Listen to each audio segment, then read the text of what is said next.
guhera kw'igenekerezo rya munani gushika kuwa 20 ruheshi umwaka wa 2023 itangwa ry'impusha zo kugura begeranya ivyimburwa mu ntara rirabangiriwe vyavuzwe n'ubushikiranganji bw'intwaro yo hagati mu gihugu iterambere rusangi n'umutekano bubicishije mu itangazo ryasohowe kuri uyu wa munani ruheshi umwaka wa 2023. Ubwo bushikiranganji bumenyesha ko uwuzofatwa ariko aregeranya imfungurwa nk'ibigori, ibiyoba, ibiharage, umuceri n'ubwishaza imbere y'iryo genekerezo azohabwa ibihano ruhasha.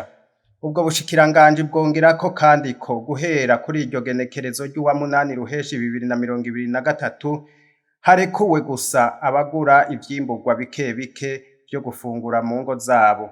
Ubwo bushikiranganji burangiza bumenyesha ko n'uwujejwe umutekano canke intwaro atazofata ingingo zibereye kugira ngo abuze iyegeranywa ry'ivyo vyimburwa nawe nyene azohanwa vy'akarorero.